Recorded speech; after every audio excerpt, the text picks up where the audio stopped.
Special effects in animated films breathe life into characters and scenes that are completely imaginary. It usually takes a mix of different effects to give the fantasy a realistic texture. From miniature scale models to computer-generated imagery, it's all about the big picture.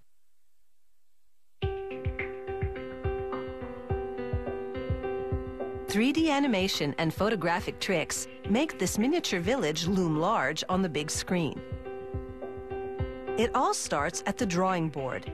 An artist sketches the various components of the fantasy village.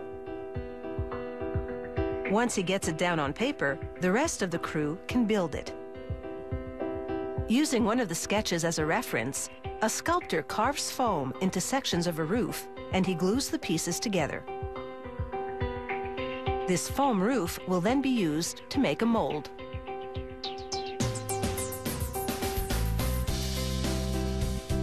The mold maker builds a box around the roof, which is now gray-colored due to the application of a non-stick substance. He pours liquid silicone rubber onto the foam roof in the box.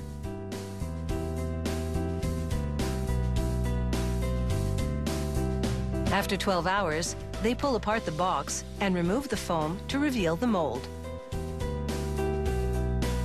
This mold will be used to cast multiple roof parts for the mini film set. They mix a 2-part urethane solution and pour it into the mold.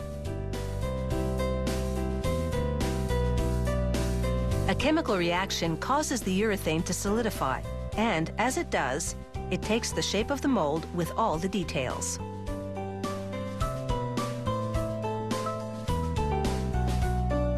After half an hour, he extracts the cured urethane from the mold. It's a perfect copy of the original roof carving.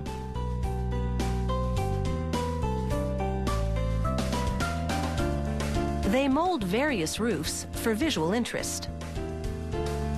The crew then paints all the molded parts of the mini village set in colors that are true to life. The palette has been selected beforehand, but if it doesn't look right to the eye, adjustments can be made.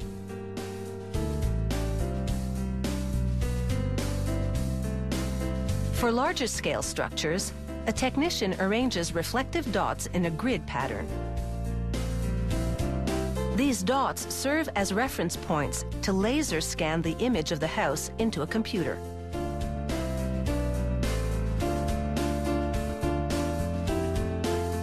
The technician transfers the image a section at a time. Once the image has been loaded into the computer, animators can really play around with it. They can insert digital characters or impose a digital image over a filmed one to cast a shadow.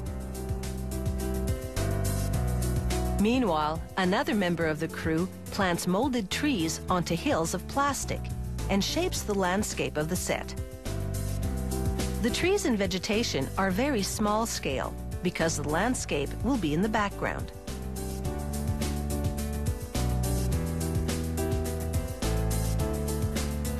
In the world of digital animation, clumps of moss can mimic shrubs, and a hot glue gun is an indispensable tool.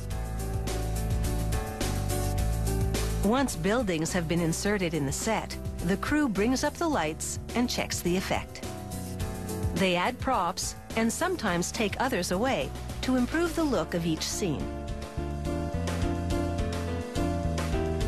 Technicians tweak the lighting, which can add visual depth and credibility to any scene, but it's even more critical with a small-scale vista. Little rectangular mirrors attached to the lights allow for minute adjustments. The director of photography operates the camera remotely.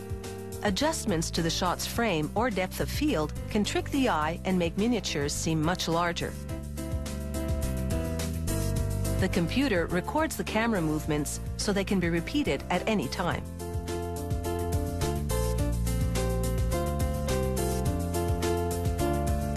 Later, water will be digitally added to this riverbed. Coming up next, animated characters enter the scene with the help of computer-generated tricks.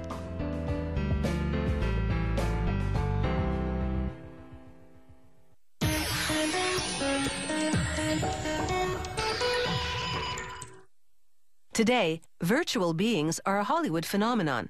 Computer effects have rocketed 3D animated characters into superstardom. But even for digital creatures, fame doesn't come easy. It takes years of work and a large crew of skilled professionals to make them look good on the big screen. It all starts with a good old-fashioned sketch pad. Once the character is defined on paper, the artist sculpts him with clay.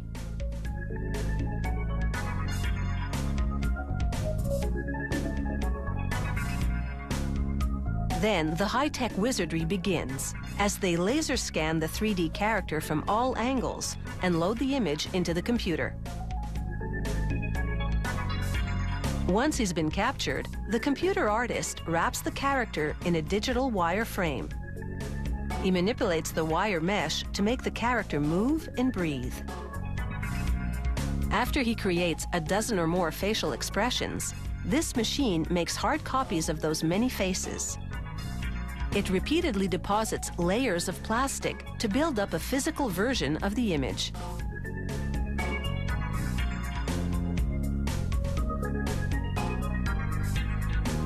They insert eyes in the sockets, then give these washed-out plastic faces some color.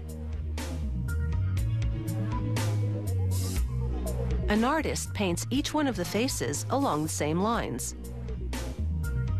Continuity is critical because the faces will be filmed and the images edited together to create the illusion of movement. It's a traditional animation technique called stop motion, and these plastic models are called puppets.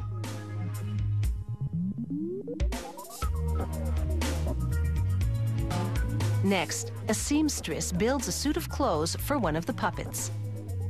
He has to look great, because he'll be used to promote the character to merchandisers who might market him as a toy. They scan the fabric and wrap it around the digital character to give him the same outfit. Then add creases for a more realistic texture. The crew lights the mini set for one of the character's big scenes and plans the camera moves. It's a kind of dress rehearsal. One of the puppets acts as a stand-in for the animated character. They move him around in a process called rough placement. It's a critical step which ensures that everyone is in sync: cinematographers, lighting artists, and animators. Seeing the puppet in the room will help animators place his digital counterpart in the various visuals. They literally cover all the angles and leave nothing to chance.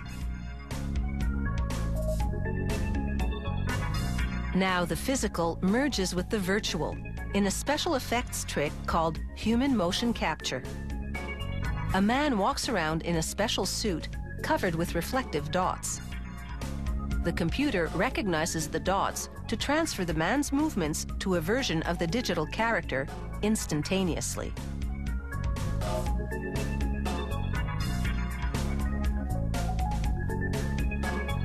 The computer artist uses those captured movements to manipulate the character and insert him into the scene. The effect is one of a digital character who moves just like a human being. They layer digitized images of the set and blend them seamlessly into a single image.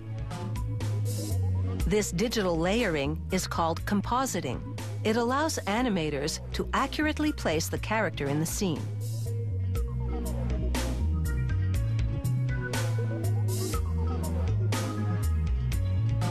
The blend of high-tech special effects with traditional animation techniques gives the best of both worlds.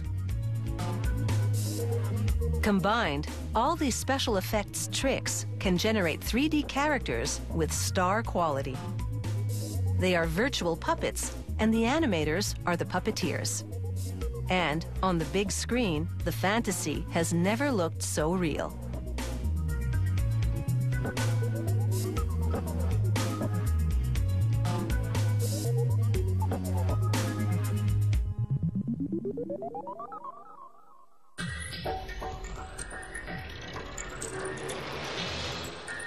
If you have any comments about the show, or if you'd like to suggest topics for future shows, drop us a line at www.howitismade.net.